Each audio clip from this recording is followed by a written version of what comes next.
Well, we're here again and looking forward to having a good time with another one of our wonderful mission partners. And his name is Heber Morales. I hope those of you who are tuning in regularly, I hope you're not getting too tired of seeing my background here in my office where I sit and, besides doing email, create some music on a regular basis. And anyway, this is my habitat. And we're going to see Heber Morales here in his own habitat. Heber's going to tell us a little bit more about when we started serving with him. But he's become a dear friend to Global Missions Project over the last handful of years. And we've had an opportunity now to be there on a number of times. And we'll talk a little bit about that with Heber, but I want you to hear a little bit about his history as well. So I'm going to bring Heber in right now, and there he is. Hi, Heber. Hello everyone. Hi, Scamp. So happy to be here. It's good to see you. Good to see you. Hey, I want to ask you. Just want to talk a little bit about you just for a minute, and tell me a little bit, Heber, about your background. I'd like to know when did you start studying music? I was 12 when I was studying music because I went to a music school at the Baptist Seminary here in Guatemala. They had a nice program for teenagers and young adults, and we could get a diploma to serve in a local church. And that was starting at the age of 12 for you. And actually, I was trying to play the guitar and learn some music theory when I was 8.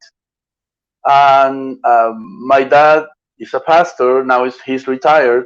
But when I started, practicing a little bit chords and church songs, he put me in the band quickly so I could play some gospel songs along, and then sometimes he wanted to sing some solo, and I got to play, accompany him.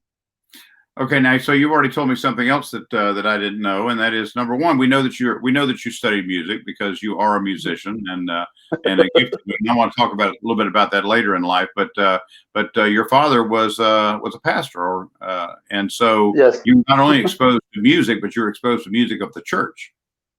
Of course, yes, yeah. That's I grew up in a church. Yeah, and literally we were living. The pastoral apartment was in the church building. Yeah. So your family was actually living in the church building there. Yes, yeah. We were there. Mm-hmm. Yeah. That's interesting. Well, as time marched on and everything, you obviously developed even more, and in your musical skills and everything. Did you? I assume you attended university in the music field? Yes, I did. At the beginning, I didn't go to a music program because we didn't have any other but for teaching in middle school and high school. I didn't want to do music teaching, and that was not actually a program that I felt attracted to. But I wanted something for performance, and we didn't have such a thing here.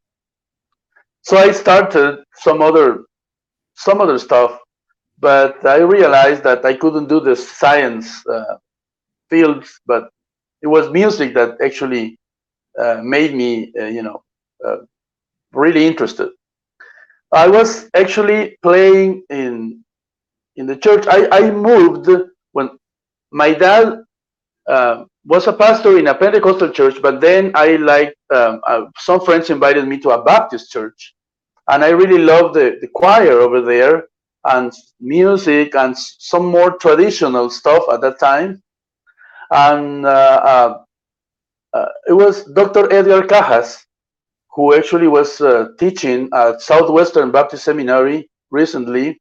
He's now retired. He had a degree from the Southwestern Theological Seminary in Fort Worth, and he was the music minister at that church. So I really loved the kind of music, and especially Christmas music that they did over there. So I was attending two churches, my dad's and the other one. So eventually, my dad went to the U.S. to take a ministry in Rhode Island, Providence, Rhode Island, but the family stayed here in Guatemala. So I was able to attend the Baptist church more, and I didn't have to go to another church anymore. Well, that's interesting. That's very, very interesting. Now, so you, I think this happens to many people where maybe they go into training, maybe a university or something for one field, but at some point they realize that's really not what they would love to do. And it sounds like music had actually captured your heart. Yeah, that's right. And the thing is, when I was 14 and 15, and I became the pianist of the Baptist church choir. Dr. Cajas, at that time, he was not a doctor. He had a church music master and he had another pianist, but he got a scholarship to do the music program in Belmont College. I think it's now Belmont University in Nashville, is it? Right. So that guy left the church because he went to the U.S. Now he lives in Waco, Texas. So Dr. Cajas said, I need you. I had only two years and some months of piano studying, and he said, I think you're ready to become the church pianist and the choir pianist. I was a little surprised, but I started doing that, and I was 14 to 15. So I was still, in high school, and I was already involved as a volunteer in the music ministry. And I had that duty, and still studying at the seminary, at the Baptist seminary, in that program. I did my high school studies, and then I said I want to do music, but there was not a nice program in Guatemala to do music performance. So started some other thing, and then actually I went to some choir festival in Puerto Rico in '92. It was a Latin American church choir festival, but we had some other people coming from Japan and Italy as guests, and I was so moved to a decision that I didn't want to do more science or math studies at college. It was in the faculty of or college of engineering. That I think that's the name in English. That I was doing something like that, but my heart was not in there. So when I came back, I said, I think I will do some music, and I will try to go to the States or somewhere else, but I have to study music. Now let me ask you this. Let me ask you this. You obviously moved into the music ministry zone, and so how long have you been a music minister now? Well, from '86 to now, it's been 30 some years. It's gone by quickly, hasn't it? Yeah. And I know that you served as a minister of music at the Union Church there in Guatemala City, which is an international church. Primarily does all of its services in English, and that of course is where we have been a part of the services each time that we have visited you. That's one of the churches where we've served, and have always enjoyed that, and especially knowing that you were at that time the minister of music in that church, and I know that you did a great job there. Have you? Did you serve any other churches? Have you served any other churches in Guatemala? Yes. Well, I started at that Baptist church, Betania Baptist Church, in 86 as a volunteer, and in 88, when I was still in high school, uh, uh, Dr. Cajas went back to the States, and then they said, we think you can be officially in the music ministry and we can give you a stipend. It was very little, but it was very nice. Um, and then I started there officially in 88. I stayed there for 14 more years, and then I moved to the Union Church. They needed a music director. Um, I was done in 2015. After that, I was called for the first Presbyterian church in Guatemala to be the choir director. And I think you've been there twice with music team. And Right. it's in downtown, the first evangelical church. I think the first non-Catholic church in Guatemala ever, founded in 1882. Wow. So I was there for 2 years in that church as the senior or the sanctuary choir. They have actually two choirs. The other one is like a youth choir, but I was directing that the sanctuary choir. Yeah, and by the way, we have a number of our friends who are signing on and writing notes and telling you hello and everything, and some that you would know very, very well that have been with us on a variety of trips. And it's always good to see our GMP people participating in these interviews and reconnecting. Now, the missionaries that we serve with in a variety of countries around the world, many times they're American missionaries that have gone on, have been called to specific nations or countries to serve. But in today's with Global Missions Project, we have a number of countries where we are serving with indigenous missionaries, people who are residents, who their Yeah. home is in that country. And I have loved the opportunity to serve with you in Guatemala because you know Guatemala better than any American could, and you understand the culture, and you understand the lifestyle. You understand the good things, and you understand some of the things that are not as good or easy to work with. And so you have been a great blessing to us. Now, remind me again. I know I ask you this every single time. But what was the year of our first project with you? It was 2006, 2000. December. It was in Yes. December of 2006, Yeah. and that was a great project. We had only been in existence for 3 years at that time. Global Missions Project only existed since 2003, so we were still very early in this stage of preparing our groups to taking our orchestra and jazz band personnel to different places.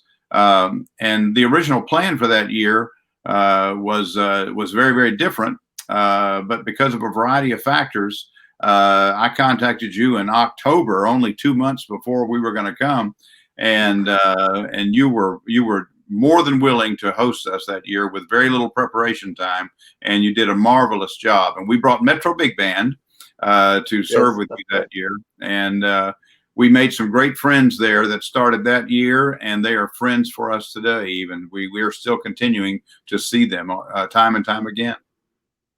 Yes, that's right.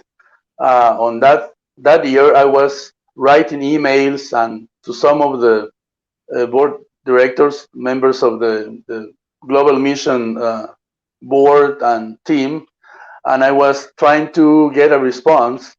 Um, I think the previous year, in 2005, I saw you twice in the southwestern.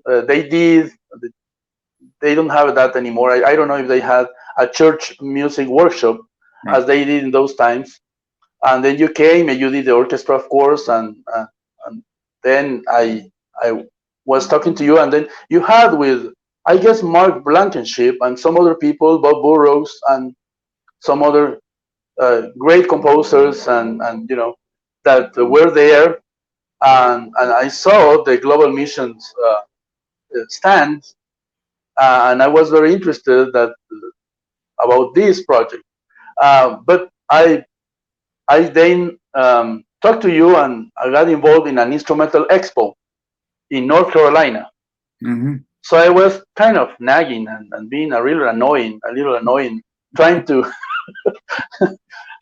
trying to get from you a response of if Guatemala was going to be an option, maybe in a near future, to do a project. And then I was exchanging some emails later that year and the next. But I remember one email that I wrote to John, just John Gage Uh-huh. or Yeah, John Cage. was he was working with He Global Missions was Project at the time. Yeah. at that time.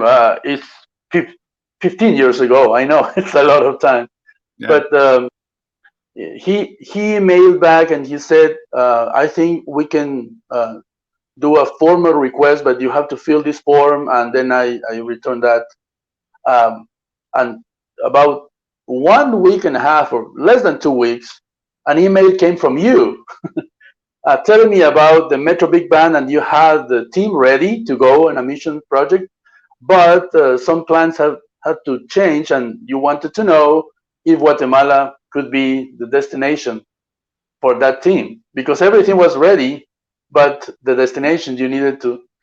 And I was a little naive. I didn't know much about this, but I saw that as the answer to my prayers and some of the people that wanted to have you leading a team here. So I said immediately, yeah, we can do it. Yeah, And I'm thankful that you did. I'm very yeah, thankful that you did because it started a relationship which is ongoing even to today. I didn't do this before we came on the interview today or the little chat today. But do you have any idea how many times we've been to Guatemala now? I haven't counted lately. I think it's been 11 times. That sounds probably right to me. Uh-huh. Yeah, yeah, and Yeah. for all of our GMP people that are watching or anyone else who has not traveled with us, one of the things that we strongly believe in, we believe in going, and we believe in going to multitude of nations to share the gospel and to encourage the church. But we know that it's very, very important to go back and to return to those countries, to those locations multiple times because you can't build relationships without doing that. And so Guatemala has become a very, very important place for us to go to do that. And as a result, we do have unique and wonderful relationships there with so many that we serve. Now, Heber opened the door for us as our host to serve with a variety of ministries that he was connected with. They're all separate in their own way, and we love working with them. Ever, can you tell us a little bit about some of those ministries that we have worked with you on? Well, it's been basically Pedro and Manuel music program. They developed the first choir, but it was the ministry was about getting kids and from the neighborhoods and some people in need and with low social and economic status, but with some other problems and gang situations, and it was amazing because Pedro was a student in the school when I was teaching, and that Edgar Cajas was the founder. He was so good at the music education at that time, and then he left to Oklahoma University to do the PhD in music education. But he started this school in the Baptist Seminary facilities. So it was the place where I was studying music with Eder Cajas and some other people, and then we started this. He started this program, and one of the results is Pedro, as some other leaders that graduated from there. And he started this amazing choir, and I said, they need to go there. You have to know about this project. And I think one of the big band members couldn't make it finally. At the last minute, he had to cancel the trip to Guatemala, and you needed a second tenor sax. and you said, "Do you know anyone?" And the Lord put the pieces together because could be anyone else, but it was Pedro, And that was and then the connection. yeah, that was so unique because Pedro played with us during the week we were there, and he and his brother Manuel had already begun this ministry, like you said, with a choir, and they Yeah, called it coro filarmonico, a philharmonic choir, if you will, and yeah, uh, and so Pedro was actually directing the choir. He was the musician who was directing the group. Manuel was more of an administrator and teacher as well, and but Pedro played with us, and so we left all of the jazz band music with him because he asked for it. And the next time we went back, they had gone beyond the choir. They had started a jazz band, and these were kids who had only been playing instruments for, in some cases, months, maybe 1 year yeah, or two. And when we went back, we were just amazed that these kids were already playing these jazz band arrangements that our a band of adults and several professionals in it were actually playing, and that course that is still going today. And yeah. now they've grown, and they've expanded, and they've including all other instruments, and they actually it's actually a concert band, but now they've started a string program, Yes, and that's right. they amaze us every time. Tell me a little bit about some of the other ministries, like Vivian. Yeah, I knew about Vivian Douglas because she's been attending the Union Church of Guatemala because she's a missionary, and that's the common place for many of them to worship in the native language, She's an American. as well as She's an uh, American. yeah, Vivian Douglas is I think from Cleveland, Ohio, I think so. and yeah, and I met her on a church, and I knew she was a French horn player. She had been a professional. I think she was at the Cleveland Orchestra Symphony. Yeah. So, um, but she was in an orphanage, Casa Bernabé, which is about 16, 18 miles away from downtown. And she started a band program over there. And they were very good for about 20 years. She had that ministry. She now is another type of even bigger program. But at that time, I double checked with her and I said, I know that you will be gone for those days. She was not happy about that, but she was so thrilled about having a music team to go to Casa Bernabé. And then I think every time you had the, any group, being choir or orchestra, jazz band, uh, Casa Bernabé was one of the places you were visiting and working with them, and actually having some more relationship with that place. It's one of the things I loved about sometimes how negatives can be turned into positives. God knows how to Yeah. do that.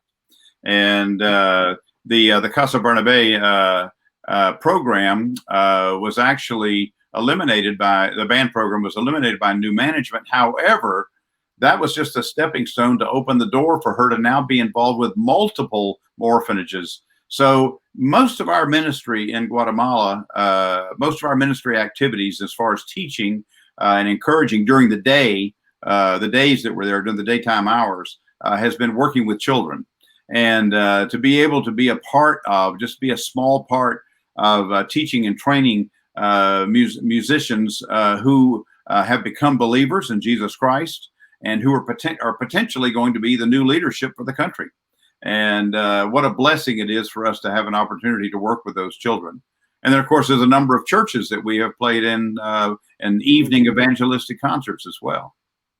Yeah, we've had another ministry you have been involved is the Escuela Alfredo Colón that was in the Baptist Seminary facilities. Now it changed a little bit and it's in another place, but Jorge Emilio Muñoz is one of the teachers over there, and he graduated there like 7 years ago, and he's doing a wonderful job also in the Vivian Douglas ministry. Um, so that now is called SOFAMA, the Vivian Douglas program, and all that ministry is SOFAMA.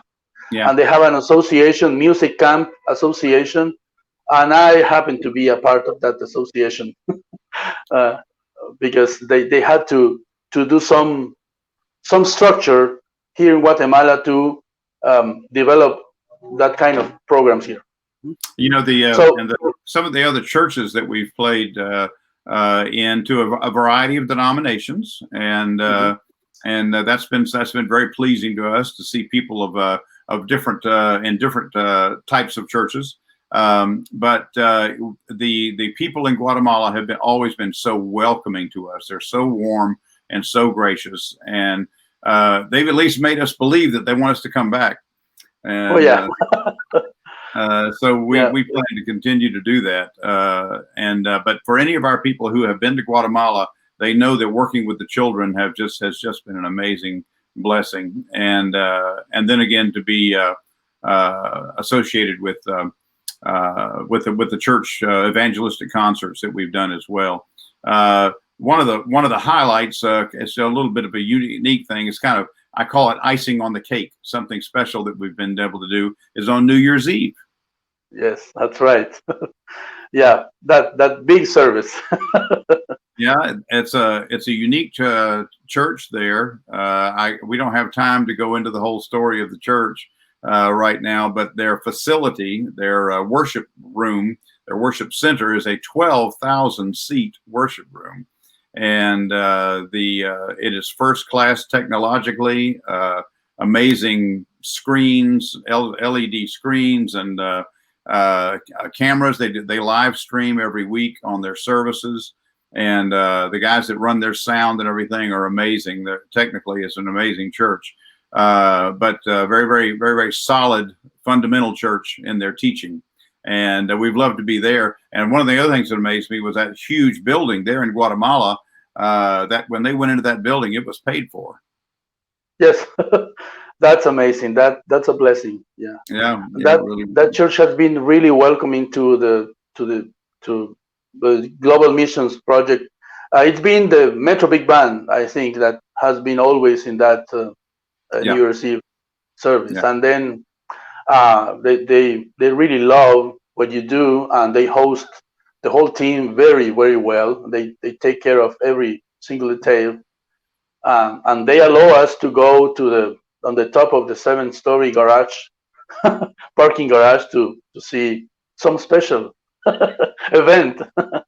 And what is that? The New Year's lights in Guatemala. What he's talking about are the fireworks, and for all of our people who fireworks, they know what I'm talking about. Apparently, there are no fireworks laws in Guatemala, because on New Year's Eve, 360 degrees as far as you can see is fireworks going off in everybody's yard. It's pretty amazing. Heber, our time is, we're really running out of time here, but I'm so thankful that you could be with us today.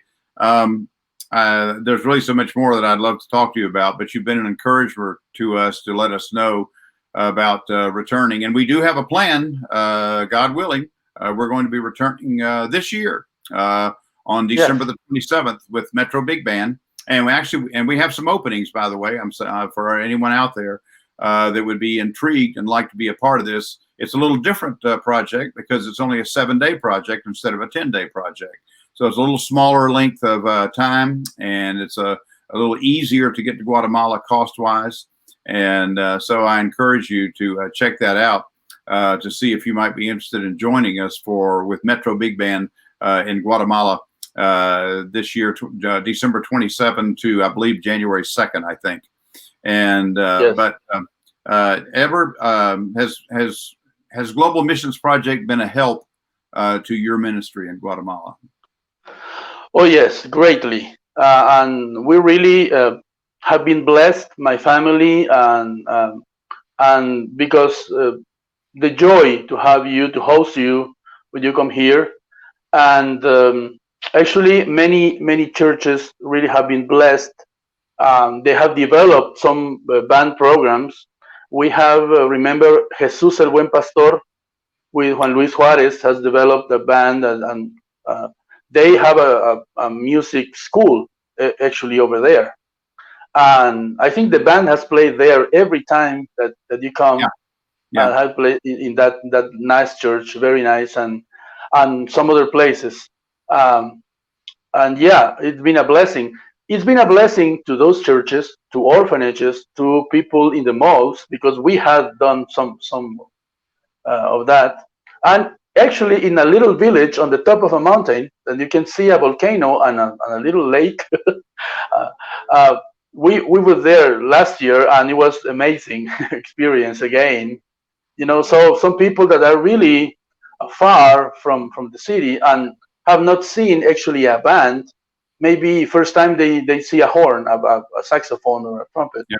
and the Yeah. kids are so amazed, and it's a blessing to the community when global missions come there, and you deliver some goods, okay, toys, Yeah. sometimes some other things, and it's a blessing everywhere. Yes, of course. Well, I'm so thankful, and I'm glad you mentioned that, because I had slipped by that unique ministry when we've gone up into more isolated communities, because we don't.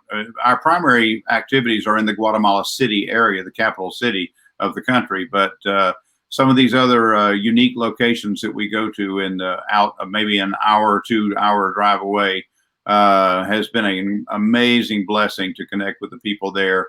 To give them something that they've never seen or heard before, but at the same time, sharing the message of our Lord and Savior, Jesus Christ.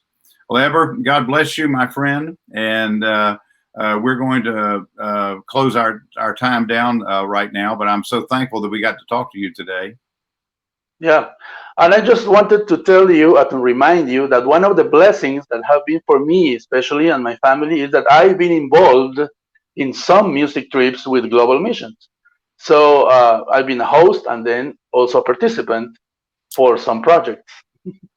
So that, And where have you been with us? yeah, yeah. Where have Yes. you been? Cuba in 4 times, I guess. And I'm planning to go this year because it had postponed, but it's scheduled to the end of October. I've been in Brazil, Rio de Janeiro, Brazil. It was 9 years ago. And I was going to do the Curitiba, but now it's rescheduled, I think, for next year. So I hope to be there. And I was in Italy last year in the Naples project with Well, the Celebration Orchestra.